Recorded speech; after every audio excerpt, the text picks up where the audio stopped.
To PNY training YouTube channel. मैं हूं आपकी मेंटर तबीबा हसन और आज मैं एक बार फिर आपके लिए एक इंटरेस्टिंग टॉपिक लेकर आ रही हूँ। आज हम पढ़ेंगे पाथफाइंडर के बारे में कि पाथफाइंडर से हम बहुत सी कॉम्प्लेक्स शेप बहुत आसानी से बना सकते हैं। तो हम देखेंगे कि क्या डिफरेंसेस हैं, क्या चीज़ें सिमिलर हैं पाथफाइंडर में और शेप बिल्डर टूल में। तो आइए बढ़ते हैं अपने लेक्चर की तरफ।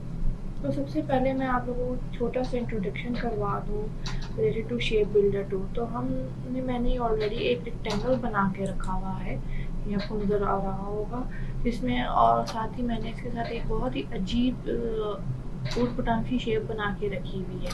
तो अब हम शेप बिल्डर टूल बताऊँगी शेप बिल्डर टूल का क्या काम है। अच्छा, मैं ये चाह रही हूँ कि ये जो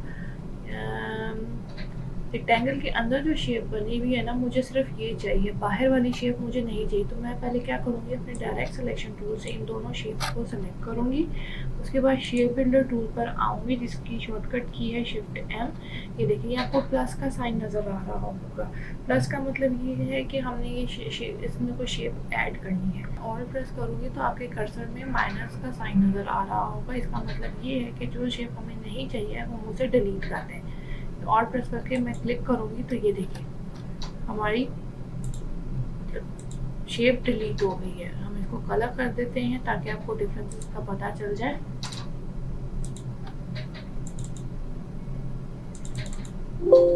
इसको हम कर देते हैं रेड और इसको हम कर देते हैं पिंक। ये देखिए ये आपको पता चल गया है।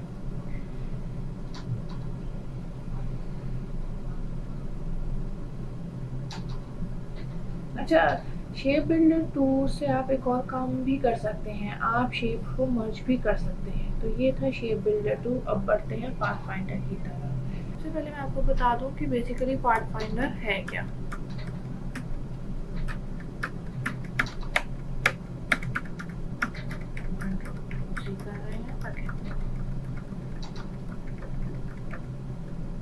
और पाथफाइंडर आपको कहाँ से आप ले सकते हैं पाथफाइंडर को, ये ऊपर जाके विंडोज पर क्लिक करेंगे, नीचे ये देखिए आपके पास आ गया है pathfinder along with A shortcut की शिफ्ट कंट्रोल प्लस F9। इस पर क्लिक किया तो आपके पास ये छोटा सा डायलॉग बॉक्स खुला हुआ आ गया है।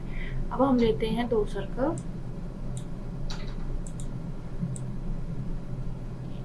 ये 1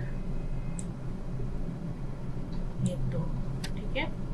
ये हमने ले लिए 2 सर्कल्स। इनकी स्ट्रोक को मैं थोड़ा सा बढ़ा दूँ।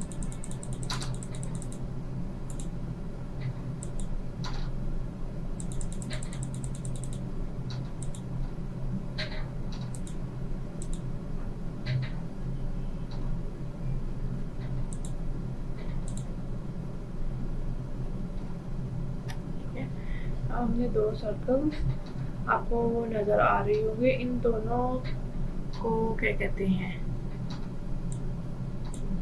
इन दोनों को मैं अगर सिलेक्ट करूँगी तो ये देखिए ये पहले वाला मैंने आपको बताया, इसको कहते हैं यूनाइट। अब यूनाइट पर क्लिक करूँगी, सॉरी दोनों हम ऐसे कर लेते हैं, ठीक है। अब इन दोनों को मैं यूनाइट पर क्लिक करूँगी, इन दोनों को सिलेक्ट करके मैंने यूनाइट पर क्लिक किया है तो ये एक शेप फॉर्म में आ गया। मतलब ये 2 सर्कल्स थे तो यूनाइट पर क्लिक करने के बाद ये पूरी एक शेप बन गई है। इसके बराबर में आपको आ रहा है माइनस फ्रंट। अच्छा, माइनस फ्रंट का मतलब ये होता है कि फ्रंट वाला ऑब्जेक्ट बैक वाले में से माइनस कर हो जाए।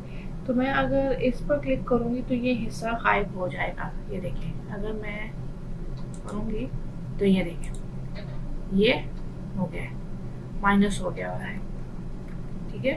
अब आ जाता है थर्ड वाला, आ जाता है इंटरसेक्ट।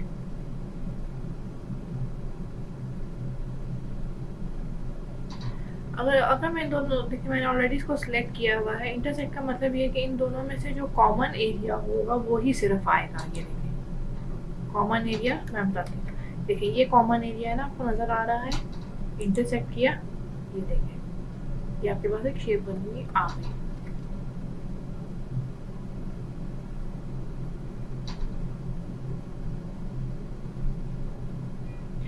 ये वो ऑप्शंस हैं जिनकी मदद से आप कॉम्प्लेक्स शेप्स को भी बहुत इजीली बना सकते हैं। अभी के लिए इतना ही। अपना बहुत ख्याल रखिएगा। मुझे दें इजाज़त। अल्लाह हाफ़िज़।